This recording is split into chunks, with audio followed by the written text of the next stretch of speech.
ડાંગ જિલ્લામાં ભારે વરસાદ વરસ્યો છે। વરસાદ બાદ ગીરા ધોધ સોળે કળાએ ખીલી ઉઠ્યો। ગીરા ધોધે રૌદ્ર સ્વરૂપ ધારણ કર્યું। અંબિકા નદી પર આવેલા ધોધનો નજારો જુઓ। અંબિકા, પૂર્ણા, ખાપરી અને ગીરા નદીઓમાં પૂર આવ્યું છે। જળસ્તર વધતા જળબંબાકારની સ્થિતિ।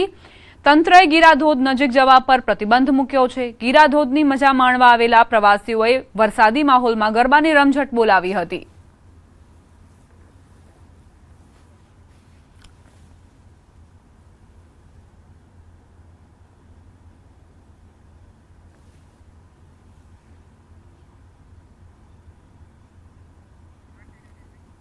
રાજ્યમાં 2 દિવસ અતિભારે વરસાદની આગાહી કરાઈ છે। વરસાદને લઈને હવામાન વિભાગની આગાહી। ગુજરાત માથે એક સાથે 4 સિસ્ટમ સક્રિય છે। રાજ્યમાં 7 દિવસ વરસાદી માહોલ રહેશે। આજે સુરત, નવસારી, વલસાડ, દાદરાનગર હવેલીમાં રેડ એલર્ટ અપાયું છે। ભરૂચ, નર્મદા, તાપી, છોટાઉદેપુર, પંચમહાલ, દાહોદ, મહીસાગર, અરવલ્લીમાં ઓરેન્જ એલર્ટ।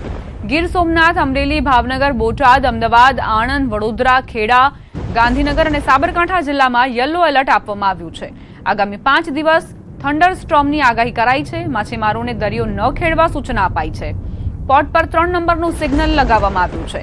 રાજ્યમાં અત્યાર સુધી 29% ઓછો વરસાદ નોંધાયો છે। 24 जुलाई तक गुजरात रीजन में heavy to very heavy with extremely heavy rainfall का वार्निंग दिया गया है। इक्का दुक्का स्थानों में ये स्थिति बने रहने का संभावना रहेगा। इसमें जो रेड वार्निंग दिया गया है आज गुजरात रीजन में सूरत, डांग, नवसारी, वलसाड, दमन, दादरा नगर हवेली के लिए दिया गया है। और ऑरेंज वार्निंग के साथ heavy to very heavy rainfall का वार्निंग जो दिया गया है अरावली, पंचमहल, दाहोद, माहीसागर, छोटाउदेपुर, नर्मदा, बहरूच और तापी के लिए दिया गया है। और येलो वार्निंग के साथ हेवी रेनफॉल आइसोलेटेड प्लेसेस दिया गया है साबरकांठा, गांधीनगर, खेड़ा, अहमदाबाद, आनंद एंड बड़ौदा के लिए दिया गया है। और सौराष्ट्र कोस्ट में आज हेवी रेनफॉल वार्निंग दिया गया है अमरेली, भावनगर, गिर सोमनाथ, दीव और बोटाट के लिए दिया गया। थंडरस्टॉर्म वार्निंग का भी स्थिति बने रहेंगे अगले 5 दिन तक। और उसके आगे 25 से लेकर 27 तक जुलाई तक इसमें पहले 2 दिन 25 और 26 जुलाई आइसोलेटेड प्लेसेस में heavy to very heavy rainfall का संभावना रहेगा। મહીસાગર જિલ્લામાં લાંબા વિરામ બાદ સાર્વત્રિક મેઘમહેર જોવા મળી। લુણાવાડાના બરકોલી દરવાજા, હાટડિયા બજાર તેમજ અસ્થાના બજારમાં ઘૂંટણસમાં પાણી ભરાયા। લાંબા વિરામ બાદ સાર્વત્રિક મેઘમહેરને લઈ ખેડૂતોમાં ખુશી વ્યાપી। લુણાવાડાના પરા વિસ્તાર તેમજ દારકોલી દરવાજામાં ઘૂંટણસમાં પાણી ભરાયા। દારકોલી દરવાજાના પાણીને લઈ વાહન ચાલકો અને રાહદારીઓને તકલીફ પડી। બીજી તરફ વરસાદને લઈ બાળકો પણ રસ્તા પર આનંદ માણતા નજરે પડ્યા।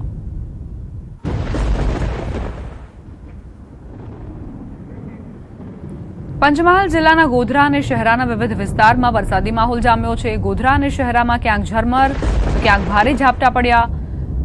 વરસાદ વરસતા જ મકાઈ, તુવેર જેવા પાકને જીવતદાન મળવાની ખેડૂતોમાં આશા બંધાઈ છે। મેઘરાજા મન મૂકીને વરસે તો જળાશયો અને ભૂગર્ભ જળસ્તર ઊંચું આવે એવી સ્થિતિ છે।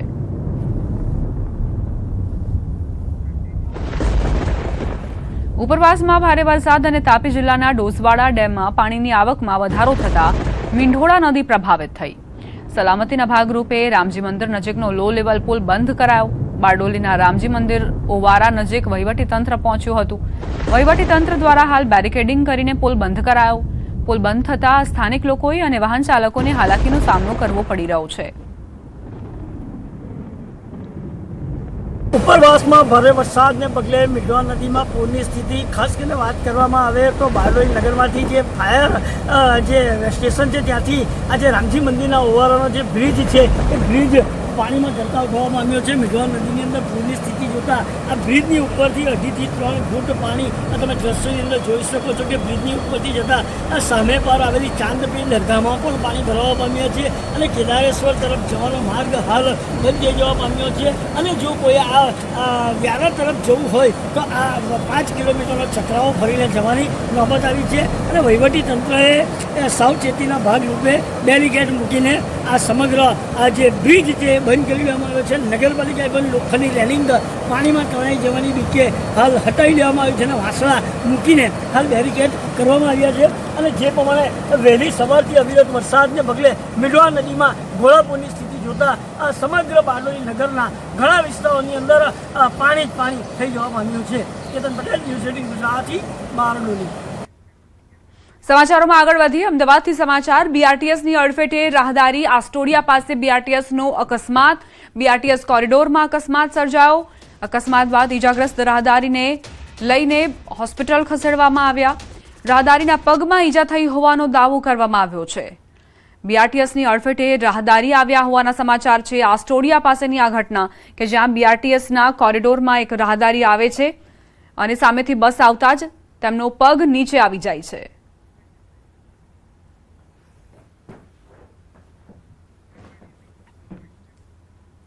ભરૂચમાં ચાંદીપુરા વાયરસનો એક શંકાસ્પદ કેસ સામે આવતા આરોગ્ય વિભાગ એલર્ટ. ઝઘડિયા તાલુકાની 3 વર્ષની બાળકીને ચાંદીપુરા વાયરસ જેવા લક્ષણો જણાતા તેને ભરૂચ સિવિલ હોસ્પિટલના ખાસ વોર્ડમાં દાખલ કરાઈ અને તેના સેમ્પલ ગાંધીનગરની લેબોરેટરીમાં તપાસ માટે મોકલવામાં આવ્યા. રિપોર્ટ આવ્યા બાદ જ વાયરસની પુષ્ટિ થશે. જિલ્લા આરોગ્ય અધિકારી ડોક્ટર મુનીરા શુક્લાનું કહેવું છે કે લોકોને ગભરાવાની જરૂર નથી, પરંતુ સાવચેતી રાખવા અપીલ કરાઈ છે.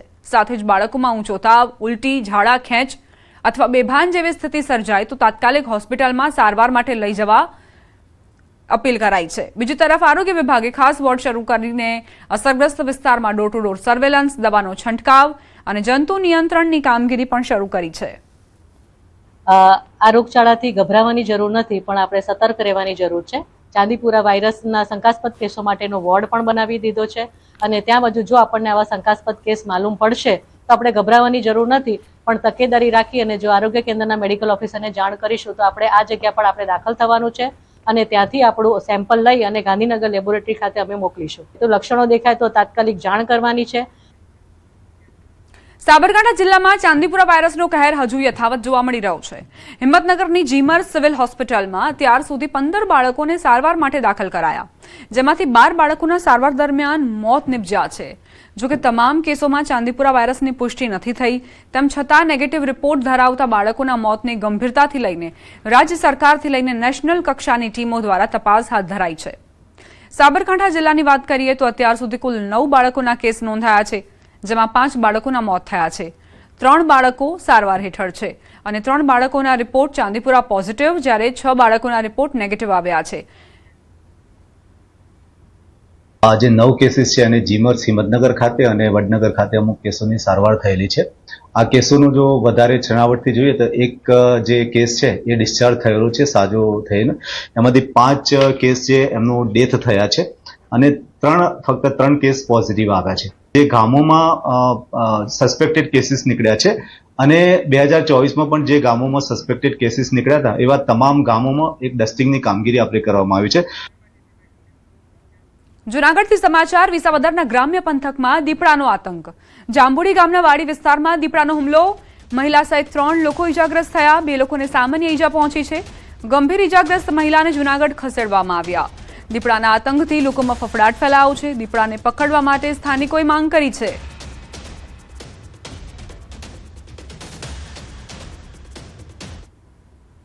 અમારે ત્યાં વાડી વિસ્તારમાં અમારું રહેણાંક છે, ત્યાં દીપડો અંદર ઘરમાં ઘૂસી ગયેલો છે. 20 ફૂટનો વંડો છે, 18 થી 20 ફૂટની આસપાસ.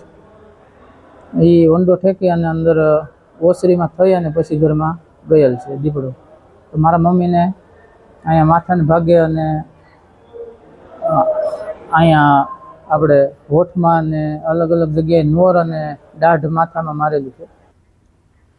ભાવનગરમાં ગેરકાયદેસર મદ્રેસા ચલાવવાના મામલે ગ્રામ્ય પોલીસને મોટી સફળતા મળી. સિદ્ધસર વિસ્તારમાં કોર્ડન એન્ડ સર્ચ ઓપરેશન દરમિયાન પોલીસે એક મૌલાનાને પકડી પાડ્યો છે. આરોપ છે કે ગેરકાયદે ચાલતા આ મદ્રેસામાં અન્ય ધર્મો વિરુદ્ધ વૈમનસ્ય ફેલાવતું અને રાષ્ટ્ર વિરોધી વિચારધારા ધરાવતું સાહિત્ય મળી આવ્યું છે. પોલીસના જણાવ્યા અનુસાર છેલ્લા 2 વર્ષથી અહીં 10 થી વધુ વિદ્યાર્થીઓને અભ્યાસ કરાવવામાં આવતો હતો અને મદ્રેસા માટે ફંડિંગ અંગે પણ તપાસ ચાલી રહી છે. આ કેસમાં અનસ અને યુસુફ સહિત અન્ય લોકોની સંડોવણી છે કે નહીં તે દિશામાં પણ એસઓજી તપાસ તેજ કરી છે. ભાવનગરમાં ગેરકાયદેસર મદ્રેસા ચલાવવાના મામલે ગ્રામ્ય પોલીસે આ સફળતા હાંસલ કરી છે, જેમાં એક મૌલાના ઝડપાયો છે. સિદ્ધસર વિસ્તારમાં કોર્ડન એન્ડ સર્ચ ઓપરેશન ચલાવવામાં આવી રહ્યું છે, જેમાં પોલીસને આ સફળતા મળી છે. આરોપ છે કે ગેરકાયદે ચાલતા મદ્રેસામાં અન્ય ધર્મના વિરુદ્ધ વૈમનસ્ય ફેલાવતું સાહિત્ય હતું. जो मौलाना वहाँ पर हमको मिला जिसका नाम सफ़ीक अब्बास भाई मरेडिया है, 26 साल के हैं और जो जिनका native border guard Palanpur Banaskantha से है, उनसे पूछपरछ करी तो शंकास्पद लगा।